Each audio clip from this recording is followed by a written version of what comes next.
I never imagined I'd see my mother crumble into a chair or witness my father's face drain of all color like someone had pulled the life from him. But that's exactly what happened the moment Grandpa's lawyer read out his will. Just minutes earlier, they were chuckling behind my back, mocking the nobody sitting in the corner, me. The next second, they realized I was the sole heir to everything: the $187 million fortune, the family business, the estate, every last piece of it. Their carefully constructed world shattered in the blink of an eye. But to truly understand why Grandpa Teddy chose me, you need to know how my family treated me for nearly 3 decades. Before I get into the chaos that unfolded, I'm curious. Where are you tuning in from? Drop a comment below. If you've ever been overlooked or underestimated by family, stick around. This story might resonate with you. Don't forget to hit the like button and subscribe to the channel. Trust me, the look on their faces was worth every moment of being the black sheep. My name is Miranda Hayes, and for 28 years, I was the family disappointment of the prestigious Parker Hayes clan. While my life as a modest art teacher in Boston might seem perfectly acceptable to most, to my family, it was proof of my failure. I remember turning 12. Mom sighed heavily, glancing at my paint-streaked hands. "Miranda, darling, when will you grow out of this silly art phase? Your sister Vanessa was already planning her future in business at your age."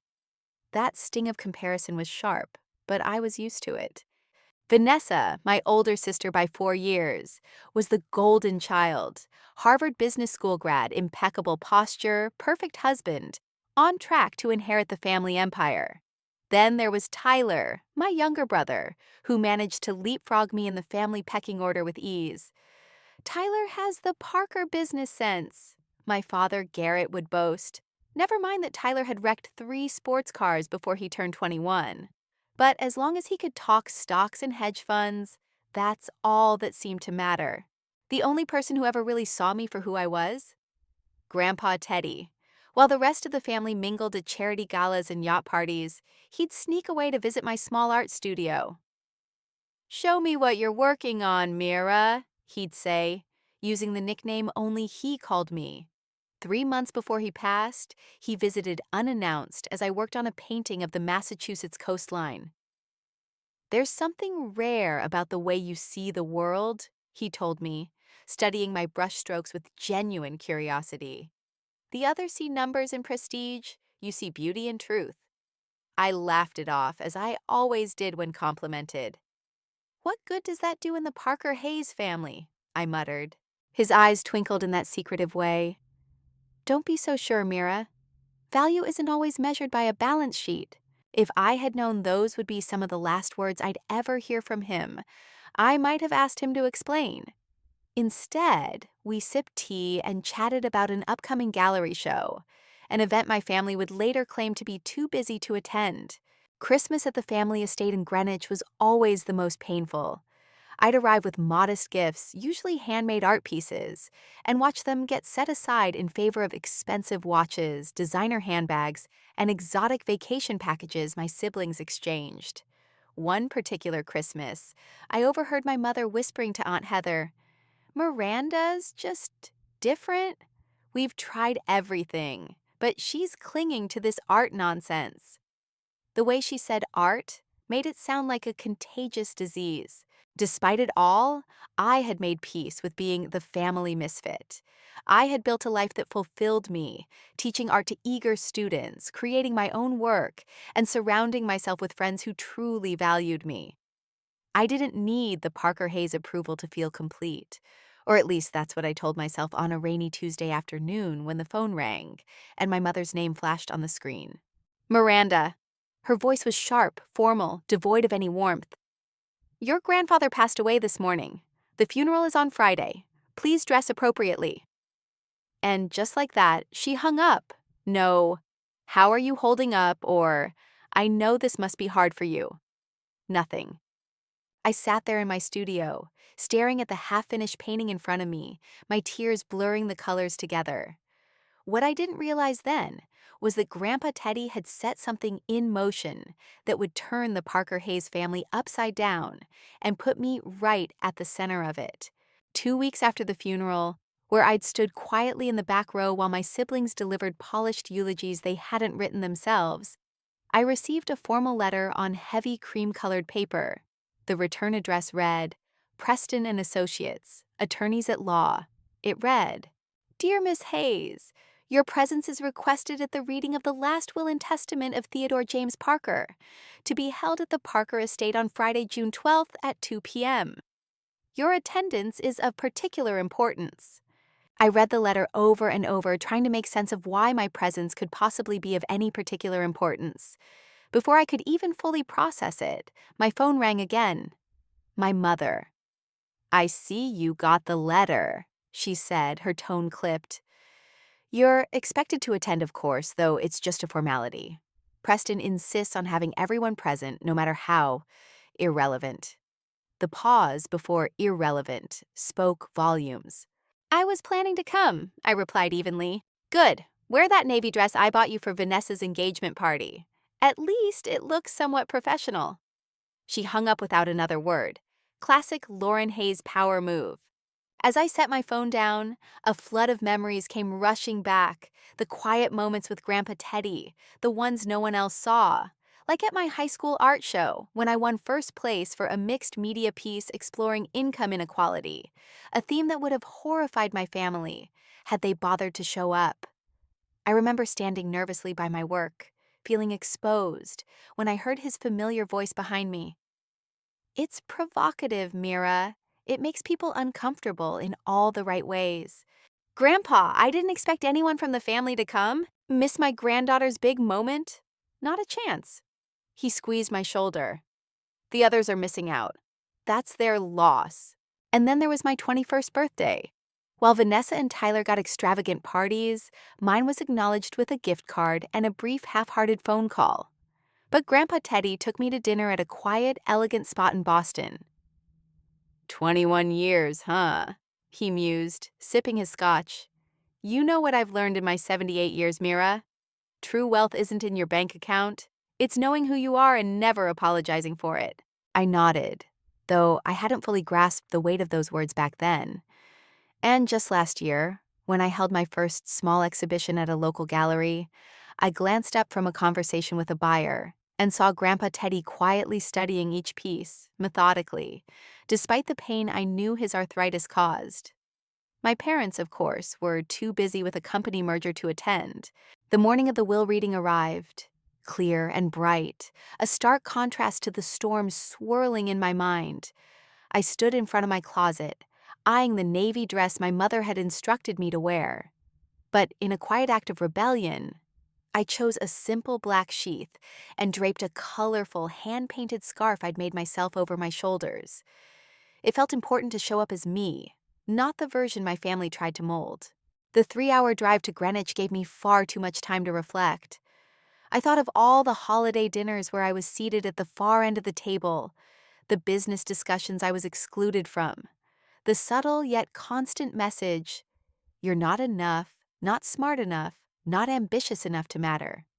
The Parker estate loomed into view, an imposing Georgian mansion surrounded by meticulously curated gardens. As I pulled into the circular driveway, the lineup of luxury cars, Vanessa's Bentley, Tyler's Maserati, my parents' matching Mercedes, stood in sharp contrast to my humble Honda. I took a steadying breath and stepped inside. The whispers started the moment I crossed the threshold. Conversations halted mid-sentence as family members took notice of me. My cousin Cassandra's husband, Julian, actually did a double take, as if stunned that I'd been invited. Miranda, my father's voice rang out, clipped and dismissive. He stood tall in a bespoke suit, silver hair immaculately styled. Didn't expect you to bother showing up. This is really for the active members of the family business. I met his gaze without flinching. The letter said my presence was particularly important. He scoffed. Just standard legal language. Preston is thorough to a fault. With that, he turned away, joining Tyler and Kenneth, Vanessa's investment banker husband, in a hushed conversation. I stood in the foyer, the outsider as always, unaware of how drastically my status was about to shift. The Parker Estate's library was a grand two-story room, lined with leather-bound books and anchored by a massive stone fireplace. It looked like the set of a historical drama.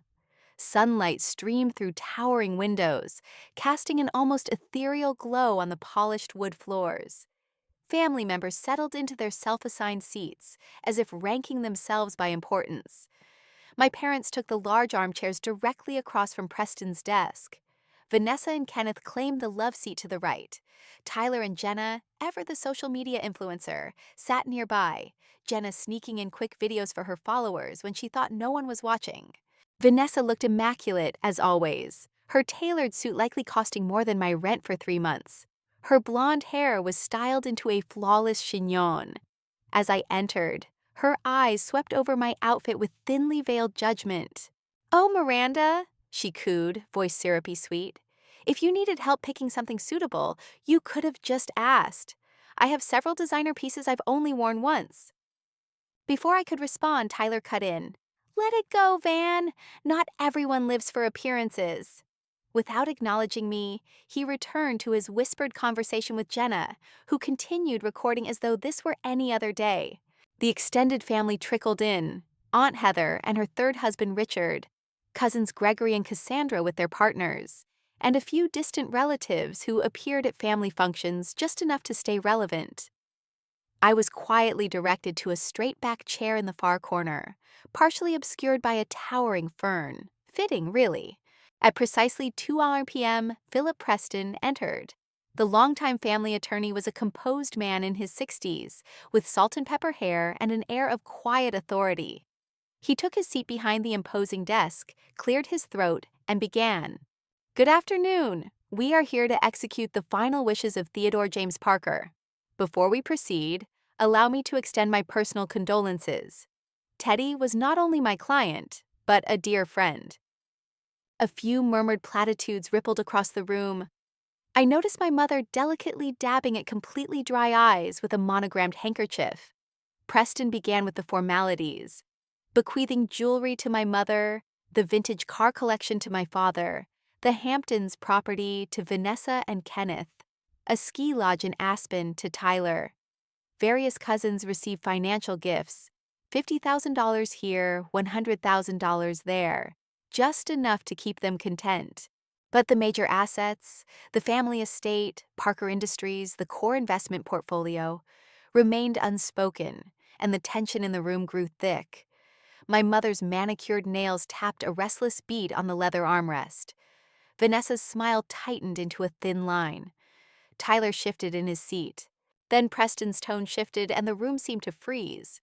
Regarding the primary residence, Parker Industries, and the consolidated investment portfolio, Preston adjusted his glasses.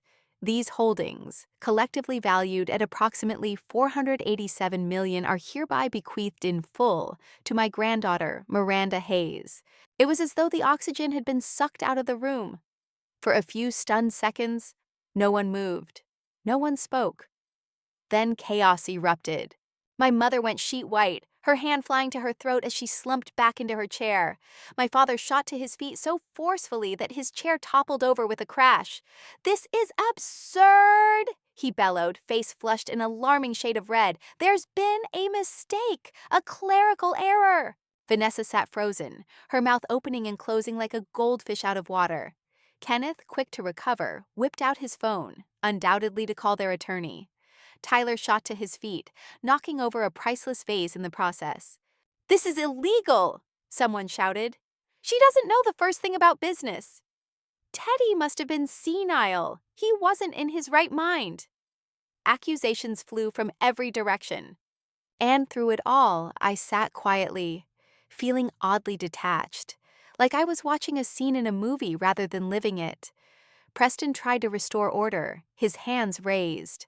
When that failed, he rang a small brass bell on the desk, the sharp chime cutting through the uproar. "Ladies and gentlemen, please, there's more." As the bell's chime echoed into silence, Preston turned to a laptop on the desk and tapped a key. The large screen on the wall flickered to life, and there he was, Grandpa Teddy, seated right here in the library, looking slightly tired but unmistakably sharp. The sight of him tightened my throat, and I heard a collective intake of breath as the video began. "If you're watching this," he started, voice steady, "then I've passed on, and Philip has just informed you of my decisions regarding the estate." His eyes twinkled mischievously. "I imagine the room is in quite the uproar." He wasn't wrong. Before anyone could interrupt, he leaned forward. "Let me explain why I made these choices before you all start phoning your lawyers."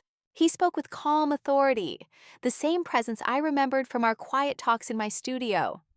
"For the past 15 years, I've been quietly observing each of you. Not your business acumen, not your social standings, but your character, your humanity. I devised simple but telling tests." A few people shifted uncomfortably, and I noticed my father's expression darken. Grandpa continued, recounting specific incidents that drew stunned reactions.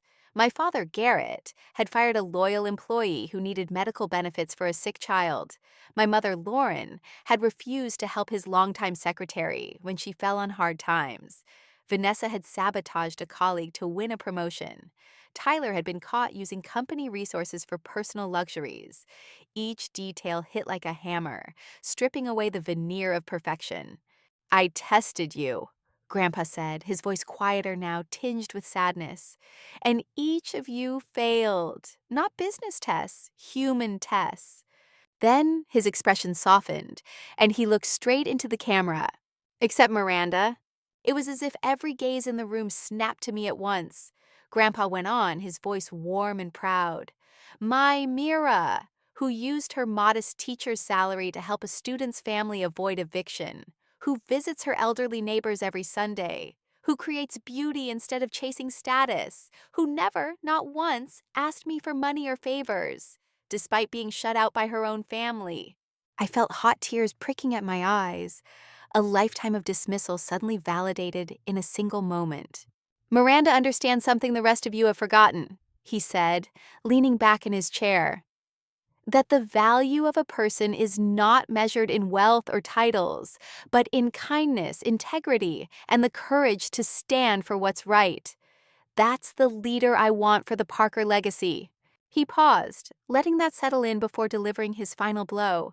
"I've left detailed records of my observations. Every incident, every failure, every choice. Philip has copies. If anyone attempts to contest this will, those records, including documentation of certain, let's say, unflattering business practices, will become public." The room went completely still. "And Miranda," he added, his voice softening, "I've left you a letter. The rest of you, I hope this serves as a wake-up call. It's not too late to become the people I believed you could be." The screen faded to black, leaving an eerie silence in its place. Preston stepped forward, handing me an envelope. "This is for you from Theodore." As my trembling hands closed around it, Vanessa finally found her voice. "You manipulated him," she hissed, jabbing a finger toward me. "You scheming little fraud, playing the innocent artist all these years just to get your hands on the fortune." That accusation shattered the stunned quiet. Voices erupted, shouting, accusations flying, chaos bursting back into the room. My father stood nose to nose with Preston, demanding the will be voided. My mother, pale but seething, was advancing toward me with a mix of disbelief and rage. Tyler paced like a caged animal, ranting about lawyers and legal battles. "Enough!" Preston's voice rang out, calm but firm. "There are additional stipulations in the will." That silenced the room instantly. "Any named beneficiary who challenges the will," Preston read, "will forfeit their inheritance entirely. Furthermore, Miranda Hayes assumes immediate and irrevocable control of all Parker assets. Effective now." A stunned pause. "And," Preston added, his voice steady, "any family member residing in or using Parker properties must vacate within 30 days, unless Miss Hayes grants explicit permission." It was as if the very air in the room solidified. My parents' mansion, Vanessa's penthouse, Tyler's offices. Technically, everything was now under my authority. "This is outrageous!" Aunt Heather gasped. I stood, the weight of the envelope in my hands grounding me. My voice, when it finally emerged, was quiet, but firm. "I didn't ask for any of this," I said. the words thick in my throat. This wasn't my plan, but it's what Grandpa Teddy wanted. Lies! Vanessa snapped. You've been plotting this for years.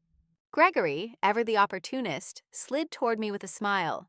Cousin Miranda, maybe we can have a private conversation. Work something out, you know. Preston stepped in, placing a hand gently on my shoulder. Miss Hayes needs time to review the documents and consider her position. I suggest we adjourn for today. As he led me toward the study, my parents surged after us, their words tumbling over each other. My mother's voice cracked, desperation seeping through. After everything we've done for you. Done for me? I repeated, stunned. All you ever did was make me feel small. You cannot manage this responsibility, my father barked, business voice slipping into gear. You lack the experience, the connections, the training. Preston cut in calmly. Actually, Theodore prepared Miranda for this. The art trips, the workshops, he designed them as discreet business training. She's been studying management for 5 years under an alias. She's more qualified than any of you realize. The shock on their faces was almost enough to make me feel triumphant. Almost. Instead, I felt a bone-deep exhaustion. I clutched the envelope tight, nodded to Preston, and walked away.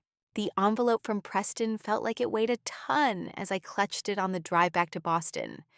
I didn't open it right away. It sat on my kitchen table for days, an ever-present reminder of the storm that had swallowed my life whole. Meanwhile, my phone blew up with calls, texts, and emails from family members, each one trying a different tactic. My mother left 17 voicemails, each an increasingly desperate performance. Miranda, sweetheart, we're a family. We must stick together in times like these. Surely you don't intend to take all this alone. That's not what your grandfather meant. The tremble in her voice was pure theater, punctuated by carefully placed sniffles. My father, on the other hand, preferred email, his messages swinging between veiled threats and patronizing offers of guidance. His latest read, "The board meeting is scheduled for Tuesday. If you fail to attend, it will be interpreted as a dereliction of duty. I can step in as your proxy to protect the company's interests." Vanessa shifted tactics entirely, going full saccharine. Mira, I know this must be overwhelming for you. Let me help manage the investment accounts while you get your bearings. Just for now, I want what's best for you. Tyler was less predictable, bouncing between threats of legal action and attempts at brotherly nostalgia. Remember when we used to play Monopoly and I'd let you win? Good times, huh? Anyway, let's talk about the Aspen property. I barely ate. I barely slept. The letter loomed, unopened until the 8th day. That morning I sat down with it, handshaking, and finally broke the seal. The letter from Grandpa Teddy. "My dearest Mira," it began in his familiar looping handwriting. "If you're reading this, then my wishes have been carried out, and you're likely feeling overwhelmed, maybe even betrayed. That's fair. I didn't consult you before placing this burden on your shoulders, and for that, I apologize. But I didn't choose you on a whim, nor out of spite toward the others. I chose you because I know you. For years I've been quietly observing everyone, watching, testing, waiting. I hoped I was wrong about what wealth and status had done to this family. Sadly, I wasn't. The others failed, not in business, but in humanity. Compassion, integrity, empathy. You passed every test without even knowing you were being evaluated. That's what makes you the right person to carry the legacy forward. You've always had something they couldn't manufacture, an unshakable moral compass. I know you never wanted this role, but sometimes the best leaders are the ones who never sought power. Parker Industries supports thousands of families. The foundation can change lives. This fortune can do good, but only in the right hands. Your hands. I've arranged for Preston to guide you. I've also left a journal behind the portrait in my study. Combination, your birthday. It contains every test, every observation, every reason for my decision. Take your time, trust your instincts. And remember what I told you on your 21st birthday. True wealth isn't what's in your bank account. It's knowing who you are and never apologizing for it. Never apologize for being you, Mira. Not to them, not to anyone. All my love always, Grandpa Teddy. Tears streamed down my face as I read. I sat there, the letter trembling in my hands, feeling the full weight of what he'd left behind. Not just assets, but expectations, responsibility, and an opportunity to build something different. Later that day, I called Preston and arranged a visit to the estate.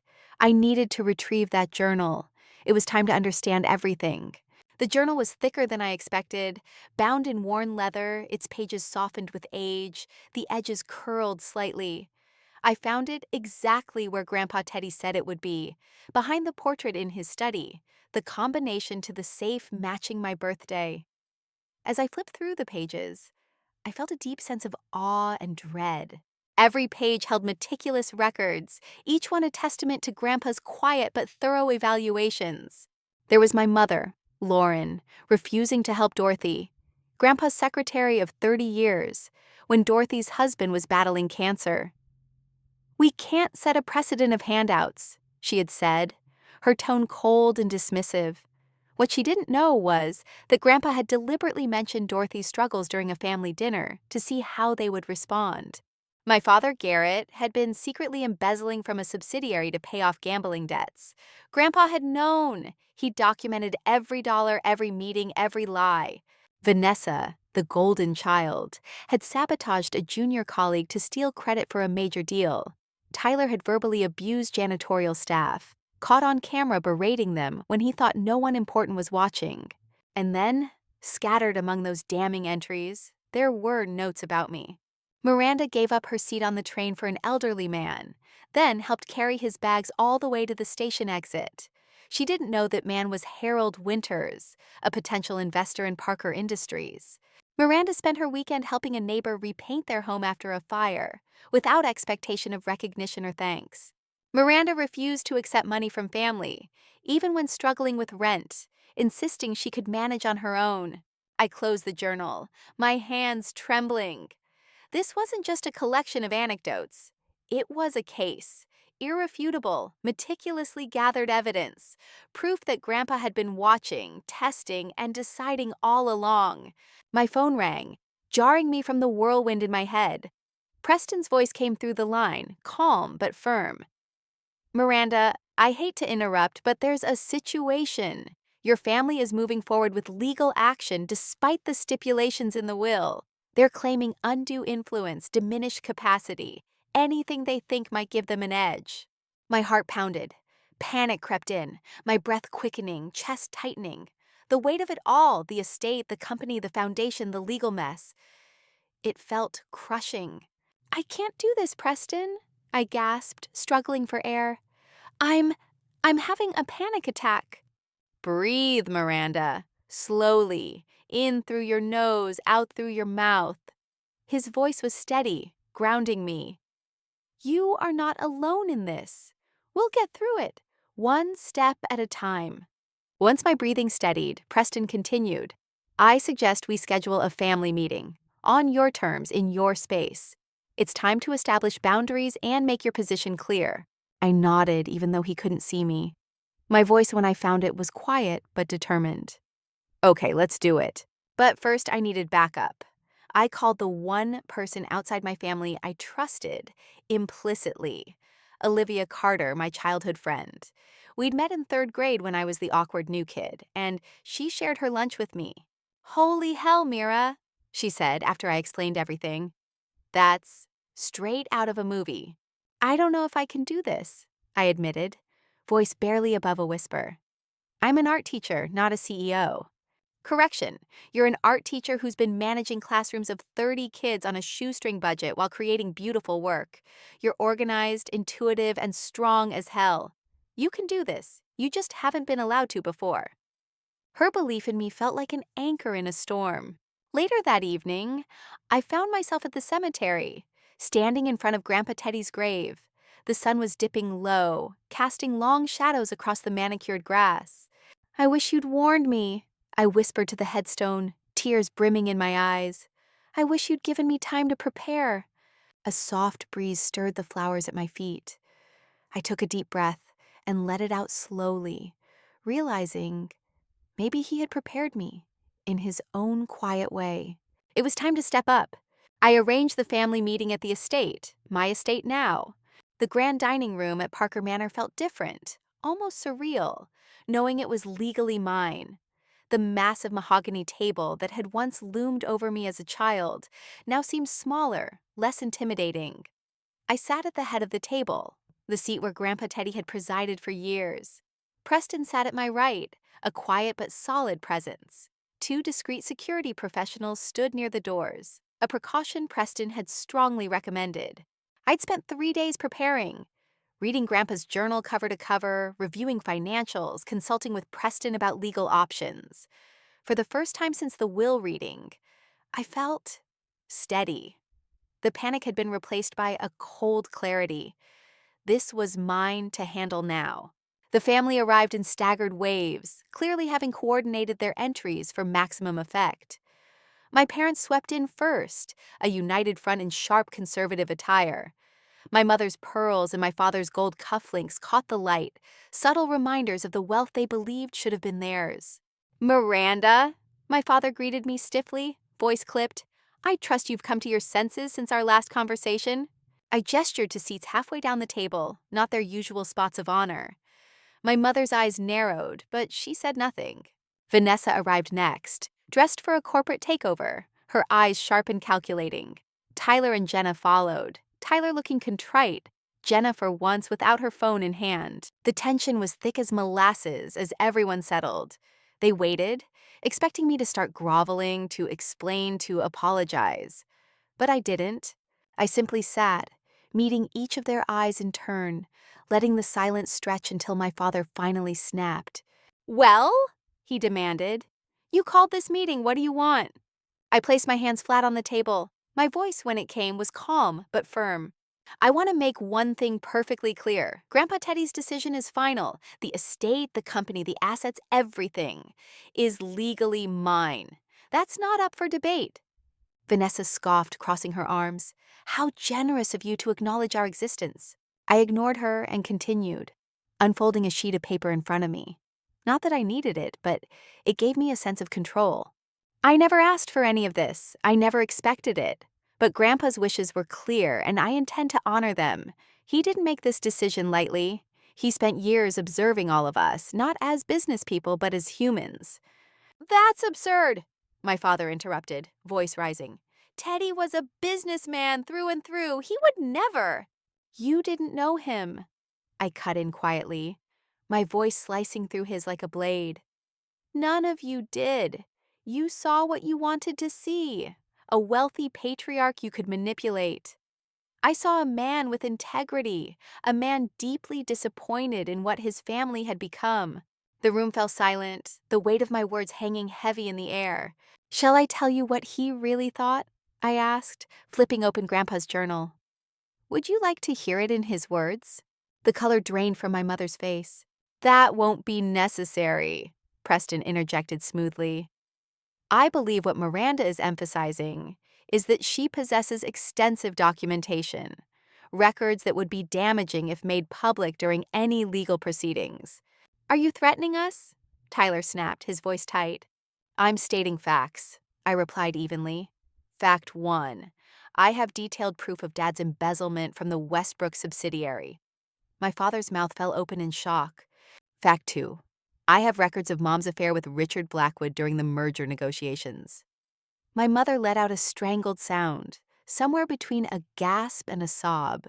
"Fact 3, I know Vanessa sabotaged Emily Porter's career to secure her promotion." Vanessa's face drained of color.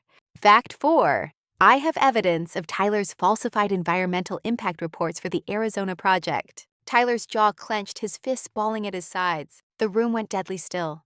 "I don't want to use this information," I said softly, my voice breaking just a little. "I don't want to hurt any of you. But I will not be bullied, manipulated, or guilt-tripped out of what Grandpa entrusted to me." For a long moment, no one spoke. Then, in a quiet, trembling voice, my mother asked, How long have you been planning this?" I let out a short, incredulous laugh. "That's what you still don't get. I didn't plan any of this. I didn't gather information, didn't scheme or manipulate. I didn't know. Grandpa did this on his own. He watched, he tested, and he made his decision. I only found out when you did. For the first time in my life, I saw my mother's walls crumble. Tears welled in her eyes. Real tears, not the polished, performative kind. "I don't understand," she whispered. "Why you? I'm his daughter. Why didn't he trust me?" Her voice cracked, and for a brief second I felt a pang of something. Pity, maybe, or just the quiet ache of seeing someone who had never truly seen me. "Mom," I said gently, "he didn't do this to you. He did it for the legacy, to protect it from what we've all become." "And what have we become?" she whispered. "People who measure worth by bank accounts, who see relationships as transactions, who forgot what actually matters." She looked away, tears slipping down her cheeks. My father tried to jump in, voice clipped and dismissive, but she raised a hand, stopping him. "Garrett," she murmured, her voice soft and raw. "We never understood her. Maybe it's time we tried." For a long moment, no one spoke. Then, unexpectedly, Tyler broke the silence. "Look," he muttered, rubbing the back of his neck. "I'm still pissed about all of this, but Grandpa wasn't wrong. About me, about all of us. And if you want me to help you, I will, if you'll have me." Vanessa's eyes widened in shock, but after a pause, her gaze dropped, her shoulders slumping. "He was right about me too," she admitted quietly. "I did awful things to get ahead. I thought that's what he wanted. What would make him proud? And when I saw how he treated you, I was jealous. I've been jealous of you for years, Miranda." Her voice wavered and she blinked back tears. I looked around the table at the people who had shaped my life, for better or worse, and realized that maybe, just maybe, this was Grandpa's final test. This meeting, this moment. Could we move forward together? Not as the dysfunctional, backstabbing Parker Hayes family we'd been, but as something different? I took a deep breath, the weight of the room pressing in, and spoke. "This is the new chapter. The choice is yours, work with me or walk away. But know this, I'm not going anywhere."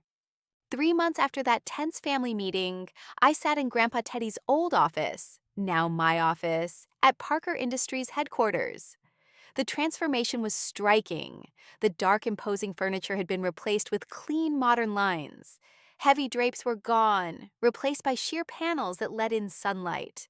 The walls, once covered in portraits of stiff, unsmiling ancestors, now showcased the vibrant works of local artists. I felt like I was breathing fresh air in a room that had been stale for decades. The company itself was undergoing a similar shift. My early decisions, policies that had raised eyebrows in the business community, were already making waves. I'd implemented a living wage across all departments, launched a comprehensive parental leave program, and created an emergency fund to support employees during unexpected hardships. Some board members had scoffed at first, but the response from the workforce was overwhelming. "Quarterly projections, Miss Hayes," Beatrice, my executive assistant, said as she placed a report in front of me. Beatrice had been with the company for years, a quiet force behind the scenes. Now, for the first time, I saw her smile, genuine, not tight-lipped and polite. "Thank you, Beatrice," I replied, glancing at the numbers. They were solid, better than solid. "The board is pleasantly surprised," she added. "Some even said they admire your bold approach." I nodded, absorbing the moment. It wasn't just the numbers that mattered. It was the shift in energy, in culture, in purpose. The Parker Foundation for the Arts, which I'd launched a month earlier, had already begun funding community art programs, scholarships for underprivileged students, and restoration projects for historical venues. It was the kind of impact Grandpa Teddy would have quietly cheered. My relationships with the family were evolving. My parents and I had established a civil, if distant, truce. They'd quietly relocated to the Hamptons estate, a gesture of goodwill I extended despite Preston's legal advice. They hadn't thanked me outright, but the tension between us had softened, if only slightly. Tyler had been the biggest surprise. He threw himself into the company's new initiatives, especially the environmental sustainability projects. He even called me boss in a way that seemed half teasing, half genuine, And when I heard he'd broken off his engagement to Jenna after she tried to leverage company information for her social media, I knew the change in him was real. Vanessa was complicated. Our relationship was tentative, fragile. She still struggled with old habits, slipping into her polished, competitive mode at times. But she was trying. She'd started therapy, asked me once, awkwardly, if I'd recommend a good art book. It wasn't perfect, but it was progress. One afternoon, Preston walked into my office carrying a large portfolio. "I thought you'd want to see this," he said, placing it carefully on the table. I opened it and my breath caught. Inside were photographs of artwork, paintings, sketches, studies, not from any artist I recognized at first. Then I saw the signature, TJP, Grandpa Teddy. "He painted?" I whispered, tracing a brushstroke with my finger. "In secret," Preston confirmed. These were stored in a climate-controlled facility. According to the notes, he began painting in his 40s but never showed his work publicly. The pieces were stunning: landscapes, portraits, abstracts. They carried a sensitivity, a quiet depth that mirrored the man I knew. Preston handed me a sealed envelope. "He left this for you, meant to be given after you'd been in your role for exactly 3 months." I opened it slowly, hands trembling. The note inside was brief, but it hit me like a wave. "Art and business aren't opposites, Mira. They're both about vision, courage, and creating what wasn't there before. I had to choose one path. You don't. Integration, not separation, is the future. Love, Grandpa T." I stared at the note for a long time, letting the weight of his words sink in. He had seen me. Not just the artist, not just the quiet outsider, but the whole of me. And he'd believed I could bring those pieces together in a way no one else could. That evening, at the Parker Foundation Gala, my first as director, I saw the impact of that vision in action. The event, once a sterile display of wealth and status, had been completely reimagined. Local artists' works filled the hall. Student performers took the stage. Community leaders mingled with corporate executives, conversations buzzing with ideas, not just transactions. As I moved through the room, I spotted my parents near the entrance. My mother, impeccable as ever, gave me a tight-lipped smile and an air kiss. "Miranda, darling," she said, voice polished but a little softer than before. "What a lovely event. So creative." The pause spoke volumes, but I just smiled. "I've been telling everyone how proud we are of you," she added. My father nodded, his expression stiff but respectful. "Thank you," I replied simply. "You're welcome to be part of this new chapter, but you won't control it." They both paused, registering the message, and surprisingly, neither argued. Later, as the night wound down, I stood quietly by a new installation. A portrait I had painted of Grandpa Teddy, finished just days earlier. It showed him not as the towering businessman the world remembered, but as the man I knew. Eyes crinkled with laughter, hands slightly paint-stained, a gentle, knowing smile on his face. Beside it hung one of his own works, a landscape I discovered among his hidden collection, left unfinished.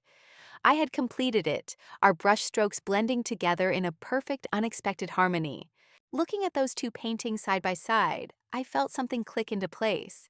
This was our legacy. Not just numbers in a bank account, but a living, breathing testament to the power of vision, integrity, and compassion. I wasn't just the Parker heir, I was the Parker artist, the Parker leader, the Parker legacy. For the first time, I knew, truly knew, that I was exactly where I was meant to be. As I stood in the glow of the gallery lights that evening, surrounded by art, community, and the gentle hum of new beginnings, I realized something. This wasn't just a story about money or inheritance. It was about value, the kind that can't be measured in stock portfolios or luxury cars. I had been underestimated, dismissed, and excluded for years. And yet, in the end, it was the so-called nobody who was chosen to lead. Not because I was the most polished, or the most ambitious, or the most connected, but because I saw what others didn't. Because I stayed true to myself when it would have been easier to play the game. Grandpa Teddy knew that real wealth isn't about power or prestige. It's about purpose, about having the courage to protect what's right, even when it's unpopular, about using your voice, quiet or not, to stand for integrity, compassion, and fairness. So, if you've ever been overlooked, underestimated, or made to feel small by your own family, know this: your story isn't over. Your moment can come when you least expect it.